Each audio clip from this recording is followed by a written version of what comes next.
esse Fortaleza que começou com o Lucas Bebê, acabou sem o Lucas Bebê, agora tem Holloway. O que a gente pode esperar do Fortaleza nesse momento? Que ficou ali, né? Se a gente for... Beleza, os 4 primeiros ganhou o Bahia na primeira rodada dos playoffs, então a gente pode dizer que o Fortaleza ficou em quarto. Né? Tá no meio da tabela, tá no meio dessa próxima fase, jogaria com mando de quadra se tivesse mando de quadra nessa primeira fase dos playoffs. O que a gente pode esperar desse Fortaleza?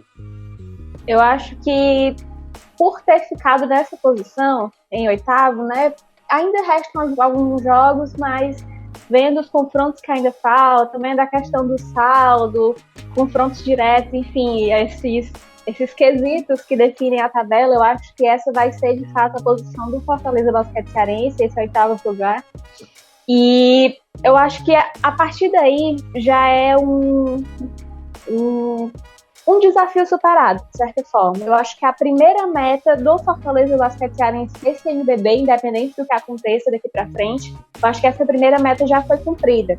Porque na última temporada o time ficou na vice-lanterna, foi uma temporada bem complicada e, inclusive, já na última temporada, né, a gente já tinha uma base do elenco que viria a disputar nessa atual temporada, como o Cauê, o Matias, enfim, são nomes que chegaram ano passado, isso além dos jogadores que já estão aqui há mais tempo, né, como o Soares, o Felipe, o Bright, que já está na 3ª temporada, enfim.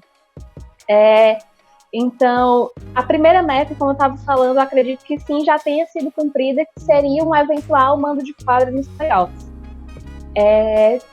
Com essa junção de basquete cearense e Fortaleza, o time teve pela primeira vez a contratação de um MVP do campeonato, que foi o Holloway. E essa contratação do Holloway, eu acho que ela foi fundamental para essa alavancada na campanha mesmo, comparando com a última temporada, né? Mas, além da contratação do Holloway, eu destaco muito a evolução de 2 jogadores que já estavam aqui, que é o Bright e o Matias. O Bright, ele tá indo para a 3ª temporada dele aqui no Fortaleza Basquete Cearense, teve uma breve saída para jogar o Campeonato Paulista, mas voltou. E na primeira temporada dele aqui, ele era reserva do Kobe. E na temporada, isso era até justificável, porque o Kobe, ele vinha ele tinha um desempenho melhor na quadra, pelo menos nesse comecinho da temporada.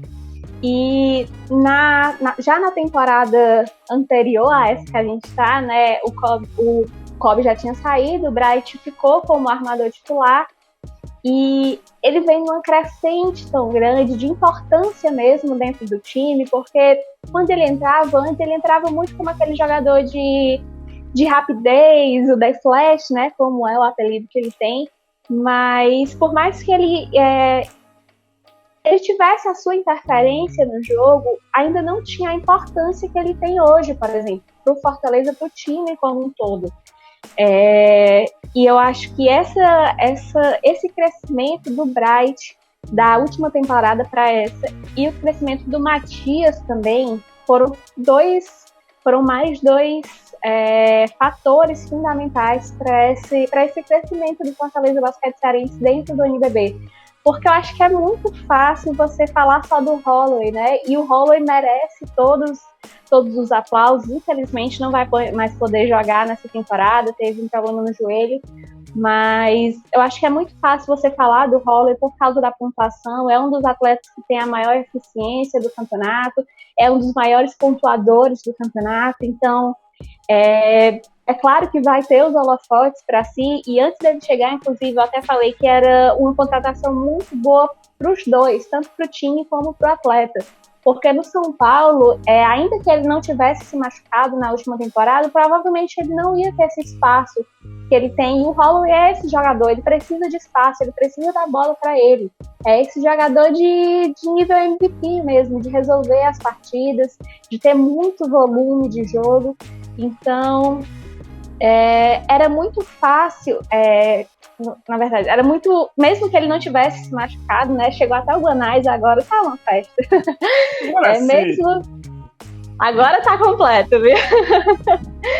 E no São Paulo, ainda que ele não tivesse se machucado, ele não ia ter esse espaço que ele tem, que ele teria, né? Isso eu estava falando no começo da temporada, que ele teria no Fortaleza Basquete Cearense. Então eu considerei a contratação muito boa para os dois, tanto para o Fortaleza, que teria um jogador de um nível que provavelmente nunca teve antes, como para o atleta também de voltar a estar em um time com espaço, um time onde ele seria de fato o protagonista.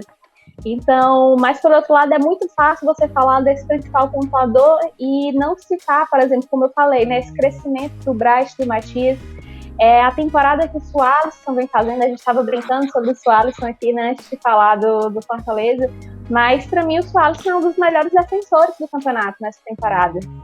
E ver esse crescimento... Você tá falando brincadeira do Sualisson? Aqui, ó. Olha o Levi, o homem carente. O Sualisson e o Matias são os reis do garrafão.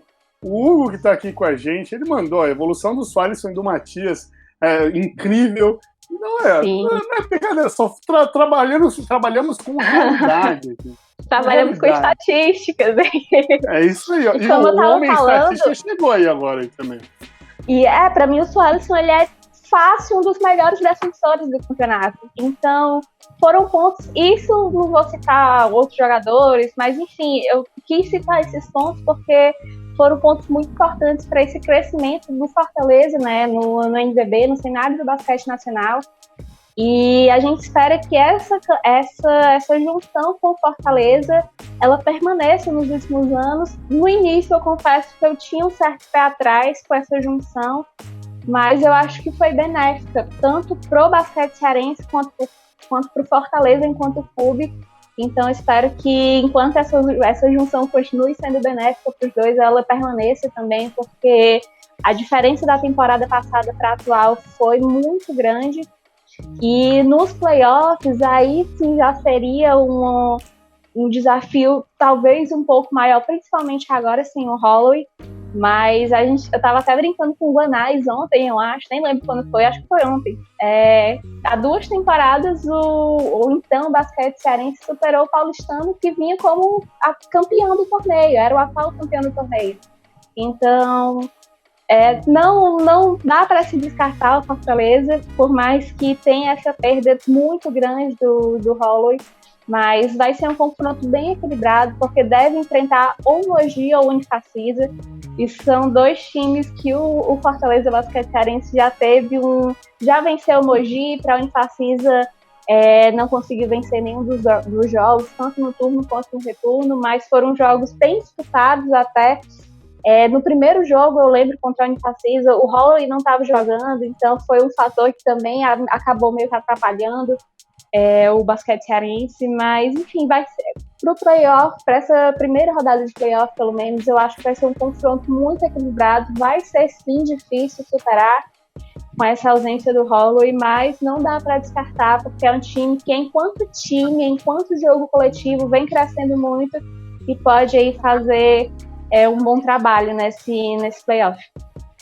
Ô Bial, eu sei que você tá vendo essa live aí de algum lugar onde você esteja nesse momento. Contrata a Karine para analista do seu time, porque ela acabou de escrever uma cartilha aqui sobre o que é o Fortaleza Basquete Cearense, que inclusive, falando do Bial, o próprio Hugo mandou aqui, né, que a presença do Bial é um diferencial. Sim, demais.